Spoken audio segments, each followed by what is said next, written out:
values and eigenvectors. If A be a square matrix of order n, I be the identity matrix of order n, and lambda be a scalar, then A minus lambda I is called characteristic matrix of the matrix A. Determinant A minus lambda I यह एक polynomial हो जाएगा degree n का. तो this is a polynomial function of degree n in lambda and is called characteristic function और characteristic polynomial और eigen function of the matrix ए. और this polynomial equal to 0 जब हमने रख दिया तो ये एक इक्वेशन बन गया, determinant A minus lambda I equal to 0. This equation is called characteristic equation of the matrix A. Roots of this equation are called characteristic roots or latent roots or eigenvalues of the matrix A, and the set of the eigenvalues of the matrix A is called spectrum of the matrix A. Also, if a non-zero vector x exists such that Ax equal to lambda x, then x is called characteristic vector or latent vector or eigenvector of the matrix A corresponding to the eigenvalue lambda of the matrix A. तो यहाँ पे हम देखते हैं कि जो भी चीज है, मैट्रिक्स है, पॉलिनोमियल है, इक्वेशन है, रूट्स है, वेक्टर है, उनके आगे कैरेक्टरिस्टिक या आइगन या लेटेंट वर्ड लग गए. मेन वर्ड कैरेक्टरिस्टिक तो सब जगह लगा ही है. इस तरह से आप इनको याद रख सकते हैं. जो भी चीज है वो तो है ही, उसके आगे कैरेक्टरिस्टिक वर्ड लगा करके हम इनको याद कर सकते हैं. तो अब हम यहाँ पे देखें ये A x equal to lambda x. चलो इसको और एक बार समझा देता हूँ. इसी चीज को हमने यहाँ पे लिख लिया है X equal to lambda X कि मैट्रिक्स ए का वेक्टर एक्स में मल्टीप्लाई किया तो वापस ये वेक्टर एक्स ही हमको मिला स्केलर लैम्डा के मल्टीप्लीकेशन के साथ में. तो इस तरह से यहाँ पर लैम्डा आइगन वैल्यू है मैट्रिक्स ए की और एक्स उसका करस्पॉन्डिंग आइगन वेक्टर है. तो यहां से आप मेन इसको समझ सकते हैं. इसमें लैम्डा एक्स को माइनस करके हम इधर ले गए तो यहाँ पर सेम ऑर्डर का ये नल वेक्टर है ओ, और इन दोनों में से जब हम एक्स कॉमन लें तो इसके लिए आई का इसमें हमने मल्टीप्लाई कर लिया. आई आइडेंटिटी मैट्रिक्स का मल्टीप्लाई करने से इस पर कोई फर्क नहीं पड़ता, जिससे कि फिर इसमें हमने एक्स कॉमन लिया तो ब्रैकेट में ए माइनस लैम्डा आई हो गया. क्योंकि मैट्रिक्स में से तो मैट्रिक्स का ही सब्ट्रैक्शन होगा. ये लैम्डा आई एक सेम ऑर्डर की स्क्वायर मैट्रिक्स है जो ऑर्डर स्क्वायर मैट्रिक्स ए का है, और अगर हम इसमें आई मल्टीप्लाई नहीं करते तो ए माइनस लैम्डा रखते खाली ब्रैकेट में तो वो सेंसलेस चीज होती. क्योंकि लैम्डा तो एक स्केलर क्वांटिटी है जिसकी जो है एलिमेंट उसको मैट्रिक्स फॉर्म में लिखें तो 1/1, जबकि ए मैट्रिक्स जो है एन ऑर्डर की स्क्वायर मैट्रिक्स है. तो इस तरह से हमें ये इक्वेशन मिल गया. और इसको हम देखते हैं कि जैसा हमने होमोजेनियस सिस्टम ऑफ इक्वेशन पढ़ा है ए एक्स इक्वल टू ओ, ए की जगह यहाँ पर ये मैट्रिक्स है ए माइनस लैम्डा आई, तो ये भी एक होमोजेनियस सिस्टम ऑफ इक्वेशन है. यहाँ लिखा हुआ है which is a homogeneous system of linear equations and has infinite many non-trivial solutions to give parallel vectors since determinant a minus lambda equal to 0. इसके लिए ये जो कोफिशिएंट मैट्रिक्स है यहाँ पर a माइनस लैम्डा आई, इसका डिटर्मिनेंट इक्वल टू 0 है. ये बात यहाँ पे बताई जा चुकी है. इसी से तो लैम्डा की वैल्यू मिलेंगी, ये कैरेक्टरिस्टिक इक्वेशन जो है. तो जब ये कोफिशिएंट मैट्रिक्स का डिटर्मिनेंट इक्वल टू 0 है तो इसकी रैंक जो है इस मैट्रिक्स की n से कम हो गई, तो यहाँ पर इनफाइनाइट मैनी सॉल्यूशंस मिलेंगे. और जो ट्रिवियल सॉल्यूशन है, जीरो सॉल्यूशन, वो इसमें रहता है पर उसकी हमें जरूरत नहीं है. एक्स वेक्टर को हम शुरू में ही नॉन जीरो वेक्टर लेके चले हैं. तो इस तरह से यहाँ पर ये नॉन ट्रिवियल सॉल्यूशन यहाँ पे मिलेंगे इनफाइनाइट मैनी, जो कि जिससे कि हमें पैरेलल वेक्टर्स मिलेंगे. आगे जब हम एग्जाम्पल करेंगे उसमें और अच्छे से इस चीज को समझोगे. अब इनकी हम प्रॉपर्टीज देख लेते हैं. Properties of eigenvalues and eigenvectors. Number 1, any square matrix of order n has n eigenvalues and the corresponding and linearly independent eigen vector. ये बात हमने यहाँ पे भी बताई थी कि ये n डिग्री का पॉलिनोमियल होगा जिसके रूट्स जो है गिनती में n मिलेंगे, तो ये n आइगन वैल्यू हो गई और उसके उनके corresponding n linearly independent eigen vectors हो जाएंगे। Number 2, N E square matrix and it's transpose have the same eigen values, क्योंकि उससे वो डिटरमिनेंट बनेगा तो उसमें वो प्रॉपर्टी रहती है, आप जानते हैं। Number 3, the sum of the eigen values of a matrix is equal to the trace of the matrix. Trace आपको पहले से पता होना चाहिए, डायगोनल एलिमेंट्स का सम होता है। तो कहने का मतलब ये है कि किसी मैट्रिक्स की आइगन वैल्यूज का सम उस मैट्रिक्स के डायगोनल एलिमेंट्स के सम के बराबर हो जाता है, ये बात होगी। Next number 4, the product of the eigen values of a matrix is equal to its determinant. देखो इस चीज को यहां पे समझिए। नेक्स्ट प्रॉपर्टी नंबर 5 में, if lambda 1 lambda 2 dot dot lambda n are the eigen values of a matrix A. तो कोई मैट्रिक्स ए है एन ऑर्डर की स्क्वायर मैट्रिक्स, तो उसकी आइगन वैल्यूज यानी कि लैम्डा की वैल्यूज को ये हम इस तरह से नोट कर सकते हैं, ये 1 2 3 से लेके n तक ये n आइगन वैल्यूज हैं, ठीक है। तो इनका जो सम है वो मैट्रिक्स ए के डायगोनल एलिमेंट्स के सम के बराबर हो जाएगा, और इन सब का जो प्रोडक्ट है वो हो जाएगा डिटरमिनेंट ए के बराबर। ये चीज ऊपर प्रॉपर्टीज में लिखी हुई है। और अब इस प्रॉपर्टी में देखिए कि ये आइगन वैल्यूज है मैट्रिक्स ए की, then the eigen values of matrix के इनटू ए। इस मैट्रिक्स में के का मल्टीप्लाई कर दिया तो इसकी जो आइगन वैल्यूज हैं इन आइगन वैल्यूज में के का मल्टीप्लाई हो गया। ए की आइगन वैल्यूज ये, तो के ए की eigen values in eigen values में के का मल्टीप्लाई कर दिया। इसी तरह से मैट्रिक्स ए की पावर m की जो आइगन वैल्यूज हैं, तो ए की जो आइगन वैल्यूज हैं उन पे पावर m लगा दी। इसी तरह से m की जगह यहाँ पे हमने 1 कर दिया, तो ए इनवर्स की जो आइगन वैल्यूज हैं वो इनकी पावर -1 हो गई, यानी कि 1 upon lambda 1 1 upon lambda 2 dot dot 1 upon lambda n। इस तरह से ये हो गई। Next property 6, A matrix is singular if and only if one of its eigen value is 0, क्योंकि इन आइगन वैल्यूज का जो प्रोडक्ट है वो डिटरमिनेंट के बराबर हो गया। अगर इनमें से एक भी 0 हो जाएगी तो डिटरमिनेंट की वैल्यू 0 हो जाएगी, तो मैट्रिक्स सिंगुलर हो जाएगी। Number 7, the eigen vector of a matrix is not unique if x is an eigenvector of a matrix A corresponding to the eigenvalue lambda of the matrix A, then kx, k का multiply कर दिया हमने, तो is also an eigenvector of the matrix A corresponding to the eigenvalue lambda of the matrix A, where k is a non-zero scalar।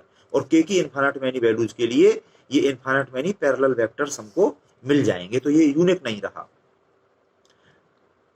हालांकि हम के की एक वैल्यू के लिए आगे लेके काम चलाएंगे, वो आप देखना आगे। So infinite many parallel eigen vectors of matrix exist. ये last property number 8, two eigen vectors x1 and x2 are called orthogonal if x1 transpose x2 equal to 0, या फिर इसको ऐसे करके देख लें, x2 transpose into x1 equal to 0। Example 1, find the eigen values and the eigen vectors of the matrix A equal to, ये एक 3 order की स्क्वायर मैट्रिक्स है, इसके एलिमेंट्स हैं 2 0 1 0 2 0 1 0 2। तो इस मैट्रिक्स की आइगन वैल्यूज और आइगन वेक्टर्स निकलवाए गए हैं। तो इसका ऑर्डर 3 है, तो इसकी 3 आइगन वैल्यूज यानी कि लैम्डा की जो वैल्यूज है वो मिलेंगी और उनके करस्पॉन्डिंग 3 आइगन वेक्टर्स मिलेंगे, जो कि यहाँ पे हम निकालने जा रहे हैं। तो इसका मेथड यहाँ पे समझ लीजिए। इसके सॉल्यूशन में गिवन मैट्रिक्स इक्वल टू ये हमने उतार दी, और पहले इसकी आइगन वैल्यूज हम निकालेंगे। उसके लिए लिखेंगे the characteristic equation of the matrix A is this determinant A minus lambda equal to 0। तो ये जो मैट्रिक्स है इसमें ये ए है, इसमें माइनस लैम्डा आई किया तो इसके डायगोनल एलिमेंट्स में माइनस लैम्डा हो गया, बाकी पे कोई इफेक्ट नहीं पड़ा। और फिर इसका हमने डिटरमिनेंट ले दिया इक्वल टू 0।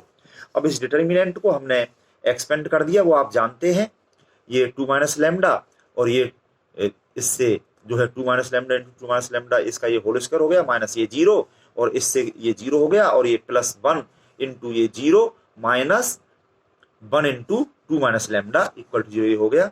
और 2 माइनस लैम्डा इसमें यहाँ से भी कॉमन आ गया, पूरे में से कॉमन आ गया, इसका होल स्क्वायर हमने खोल लिया यहाँ पे, और ये रहा -1 यहाँ पे, ये इतना। तो ये 4 माइनस 1 ये 3 हो गया और इसके भी फैक्टर हो गए लैम्डा माइनस 1 लैम्डा माइनस 3, तो ये 3 फैक्टर्स इक्वल टू 0 सबको अलग अलग किया हमने, तो इससे दिस इक्वल टू 0 से लैम्डा इक्वल टू 2 आ गया, दिस इक्वल टू 0 से लैम्डा इक्वल टू 1 आ गया और दिस इक्वल टू 0 से लैम्डा इक्वल टू 3 आ गया। इस तरह से लैम्डा की वैल्यू 1 2 3 ये 3 वैल्यूज आ गई जिनको हमने लैम्डा 1 लैम्डा 2 लैम्डा 3 अभी आपके सामने कहा था। तो एक आंसर तो हमारा ये आ गया, 3 आइगन वैल्यूज हमें मिल चुकी हैं। अब इनके करस्पॉन्डिंग 3 आइगन वेक्टर्स हमें निकालने हैं, जो कि नाउ लेट कैपिटल X1 जिसके components small x1 y1 z1 और ये कैपिटल X2 के कंपोनेंट्स x2 y2 z2 और x3 के ये x3 y3 z3, ये 3 आइगन वेक्टर्स हमने ले लिए लेट करके be the eigen vectors of the given matrix A corresponding to the eigen values lambda equal to 1 के लिए ये, 2 के लिए ये एंड 3 के लिए ये रेस्पेक्टिवली। तो फॉर लैम्डा इक्वल टू 1 का निकाले हम पहले, फिर सिमिलरली बाकी भी निकालेंगे। तो by matrix equation A minus lambda I X equal to ये O नल वेक्टर, ये हमने आपको दिखाया था। तो वी हैव लैम्डा की जगह 1 हमने यहाँ पे रख दिया, तो ये A माइनस 1 आई और x की जगह इस लैम्डा इक्वल टू जब 1 है तो x की जगह करस्पॉन्डिंग आइगन वेक्टर ये x1 है, ये हमने लिख लिया लैम्डा की जगह 1 x की जगह x1 इक्वल टू O। तो दिस इंप्लाइज दैट जो A माइनस लैम्डा आई ये जो था इसमें लैम्डा की जगह 1 करके यहां से ही हमने इसको उतार दिया लैम्डा की जगह 1 करके, और यहाँ पे ये डिटर्मिनेंट था और यहाँ पे ये मैट्रिक्स है और ये x1 कैपिटल X1 ये वेक्टर हमने यहाँ पे रख लिया इसके कंपोनेंट्स, और O जो है नल वेक्टर सेम ऑर्डर का इसके कंपोनेंट 0 0 0। तो ये यहाँ से दिस इंप्लाइज दैट 2 माइनस 1 ये 1 हो गया, ये भी 1 हो गया, ये भी 1 हो गया। तो ये इस तरह से हमारे ये जो होमोजेनियस सिस्टम है इसकी एक्लन फॉर्म बना लें। इस 1 की हेल्प से इसके नीचे वाले सारे 0 0 करने के लिए रो ऑपरेशन लगाएं। यहाँ पे तो 0 है, कुछ नहीं करना। यहाँ पे 0 करने के लिए थर्ड रो में अप्लाइंग रो ऑपरेशन R3 माइनस R1 we get first second row as it उतार ली और ये 1 माइनस 1 यहाँ पे 0 हो गया और ये 0 पे कोई इफेक्ट नहीं पड़ा, यहाँ पे 1 माइनस 1 ये भी 0 हो गया। तो इस तरह से इससे हमें 2 इक्वेशंस मिल जाएंगे और वो केस तो यहाँ पे वो एक ही बनता है, वो तो हम स्टार्टिंग में ही आपको बता चुके। तो इससे इक्वेशंस लिख लेंगे हम 1 into x1 plus 0 plus 1 into z1 equal to 0, और दूसरा इक्वेशन है यहाँ से 0 plus 1 into y1 plus 0 equal to 0, यानी कि एक तो हमें ये y1 इक्वल टू 0 मिल गया और पहले इक्वेशन में x1 plus z1 equal to 0 है। तो यहाँ पर हमें 2 इक्वेशंस मिले हैं और अननोन 3 हैं, जिसमें कि एक अननोन y1 इक्वल टू 0 तो हमें मिल ही चुका है। इस इक्वेशन में 2 अननोन है और इक्वेशन तो ये एक ही है, तो एक अननोन हम कुछ भी यहाँ पर आर्बिट्रेरी ले सकते हैं। तो यहाँ पे हम पर्टिकुलर वैल्यू 1 माइनस 1 कुछ इस तरह की लेते हैं। तो लेट x1 इक्वल टू 1 ले लिया, it gives z1 equal to minus 1, hence we get capital x1 जो वेक्टर इसके component small x1 y1 z1 थे, तो y1 तो 0 हो ही गया, x1 की जगह हमने 1 ले लिया और z1 की जगह माइनस 1 ले लिया। अगर हम z1 को 1 ले लेते तो ये माइनस 1 हो जाता और वो k के टर्म्स में लेते आर्बिट्रेरी में, तो वो k जो है कॉमन आके यहाँ पे आ जाता। तो इस तरह से पैरेलल वेक्टर्स जो बहुत सारे मिल जाते हैं, तो उनमें से एक हमें लेना है, तो इस तरह का सिंपल वाला यहाँ पे हम ले लेते हैं। Now similarly for lambda equal to 2 वही सारी चीज इस इक्वेशन में लैम्डा की जगह 2 कर दिया, x की जगह x2 कर दिया। तो यहाँ पे जो a माइनस लैम्डा जो था, यहाँ पे लैम्डा की जगह ये 2 करते हुए ये हमने लिख लिया। तो यहाँ पे ये 2 माइनस 2 ये सारे 0 हो गए डायगोनल एलिमेंट्स, और ये x2 के कंपोनेंट्स x2 y2 z2 और o ये है। तो इसी तरह से यहाँ पर ये हमें देखिए इससे ये 2 इक्वेशंस मिल गए। पहले वाला ये 0 प्लस 0 प्लस इस तरह से ना 0x2 plus 0y2 plus 1z2 equal to 0, दूसरा क्या हो गया 0 इक्वल टू 0 सेटिस्फाई, और तीसरा ये 1 इंटू x2 बाकी के 0 इक्वल टू 0। तो इसमें z2 और x2 तो 0 मिल ही गए और y2 जो बचा वो फ्री है, उसको हम कुछ भी ले सकते हैं आर्बिट्रेरी। तो वो हमने यहाँ पे 1 ले लिया, let y2 equal to 1, hence we get vector x2 equal to, ये इस तरह से इसके कंपोनेंट्स ये हमें ये मिल गए 0 1 0। और similarly for lambda equal to 3 इसी तरह से लैम्डा की जगह 3 किया, x की जगह x3 किया, ये लैम्डा की जगह 3 यहाँ पे ये करके, तो ये -1 -1 -1 ये अलग अलग भी हो सकते थे अलग अलग सवालों में, वो तो आप कैलकुलेशन करोगे। तो सिमिलरली इसी तरह से हम यहाँ पे करेंगे। तो ये हमें होमोजेनियस सिस्टम मिल रहा है और इसकी एक्लन फॉर्म बनाने के लिए इसकी हेल्प से यहाँ पे 0 करने के लिए अप्लाइंग रो ऑपरेशन R3 में R3 प्लस R1 करने से ये 0 हो गया, इस पे कोई इफेक्ट नहीं पड़ा और ये भी 0 हो गया।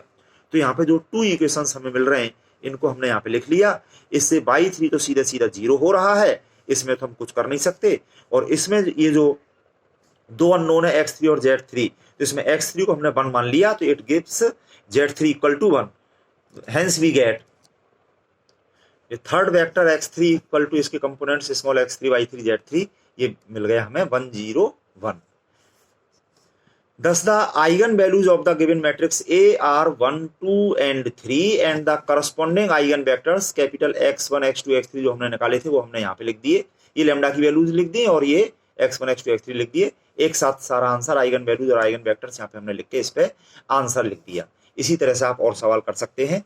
Next example 2, find the eigen values and eigen vectors of the matrix this. इसके सॉल्यूशन में let matrix A equal to this, इस मैट्रिक्स को हमने ए मान लिया, बाकी पिछले एग्जांपल 1 की तरह से ही इसको पूरा करेंगे। द कैरेक्टरिस्टिक इक्वेशन, ये determinant A minus lambda equal to 0 ये लिखते हुए इस डिटरमिनेंट को खोल के इसके फैक्टर करके जो हमने इसकी आइगन वैल्यूज निकाली, यानी कि लैम्डा की वैल्यूज जो निकाली, तो लैम्डा की वैल्यूज आ गई 1 1 4। तो यहाँ पे दो आइगन वैल्यूज सेम है, ये 1 1। तो इसमें क्या करते हैं ये चीज मैं आपको बता दूंगा, बाकी ये 4 तो डिफरेंट आइगन वैल्यू है। तो इसके करस्पॉन्डिंग, अब इनके करस्पॉन्डिंग जब हम आइगन वेक्टर निकालेंगे, तो जैसे ये 4 तो डिफरेंट है आइगन वेक्टर, पिछले एग्जाम्पल की तरह से 4 के लिए तो निकल आएगा, बस यहाँ पे जो ये सेम है इसके लिए मैं आपको दिखा देता हूं। Now we shall find the eigen vectors of the given matrix A corresponding to the eigen values lambda equal to 1 1 and 4। तो पहले फॉर लैम्डा इक्वल टू 1 1 ये जो रिपीटेड हैं, इसके लिए by matrix equation A minus lambda X equal to O we have, lambda की जगह तो हमने यहाँ पे 1 रख दिया और कैपिटल एक्स वेक्टर के components small X Y Z लेते हुए हम लिख रहे हैं अगले पेज पे। तो ये ए minus 1 I X equal to ओ का ये हमने लिखा, यहाँ पर लैम्डा की जगह 1 करते हुए लिख लिया, और ये कैपिटल एक्स वेक्टर के components small X Y Z और ये ओ लिख लिया 0 0 0। तो ये 2 माइनस 1 ये 1 हो गए, कुछ अलग अलग भी हो सकते थे, अलग अलग सवालों में आप देखना। तो अब इसकी एक्लन फॉर्म बनाने के लिए इस 1 की हेल्प से इसके नीचे वाले हम 0 0 कर रहे हैं। तो applying row operations in R2 as R2 plus R1 की हेल्प से, और R3 में R3 माइनस R1 ये 1 माइनस 1 0 करने के लिए। तो जब ये ऑपरेशन हमने किए तो ये पूरी रो 0 हो गई, सेकंड रो और थर्ड रो 0 हो गई, केवल एक फर्स्ट नॉन जीरो रो बची।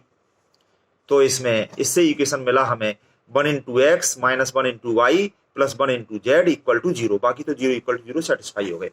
अब यहाँ पे हम देखते हैं कि इक्वेशन 1 है और अननोन 3 है, तो 2 आर्बिट्रेरीज लेकर यहाँ पर जो हम करते हैं तो उस तरह से इसको कर सकते हैं। फिर बाद में उनकी वैल्यू 1 0 इस टाइप की जो वैल्यू बनेंगी, तो उसका मेथड आप यहाँ पे समझ लीजिए। इस तरह से हमें 2 इंडिपेंडेंट वेक्टर्स यहाँ पे मिलेंगे, क्योंकि लैम्डा की वैल्यू 1 1 जो 2 वैल्यू हैं, तो यहाँ पर 2 इंडिपेंडेंट वेक्टर्स हमको मिलेंगे, जिसका ये सिंपल सा तरीका आप यहाँ पे समझ लीजिए कि इनमें जो 3 अननोन्स हैं, इनमें किसी एक अननोन को 1 ले लो, दूसरे को 0 ले लो, और अगली बार इसका उलट कर देना। तो यहाँ पे पहले हमने if we choose x equal to 1, ये उसी तरह से जैसे आर्बिट्रेरी हम k ले लेते तो खैर उससे भी ये चीज बनती, पर वो यहाँ पे करने की जरूरत नहीं है, आप सिंपली ये मेथड समझिए। If we choose x equal to 1 and y equal to 0, ये 2 वैल्यू हमने यहाँ पे अपनी तरफ से ले ली, क्योंकि वो 2 आर्बिट्रेरी यहाँ पे लेने होते हैं ना, तो ये 2 आर्बिट्रेरी ये पर्टिकुलर वैल्यू ये हमने ले ली 1 और 0 x और y की, ये x की जगह 1 और y की जगह 0 रखा, तो थर्ड वेरिएबल z की वैल्यू यहाँ पे हमें प्राप्त हो गई -1।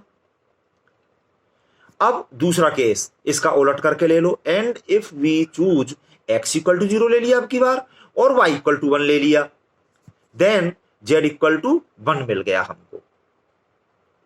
तो इस तरह से ये कैपिटल एक्स वेक्टर जिसके components small X Y Z हैं, दिस इक्वल टू, एक बार तो हमें ये वैल्यू मिल, x की वैल्यू 1 y की वैल्यू 0 और ये लेते हुए z की वैल्यू -1 मिल गई, कोमा दूसरी वैल्यू ये कि इसमें x की वैल्यू 0 y की वैल्यू 1 लेते हुए फिर z की वैल्यू 1 मिली।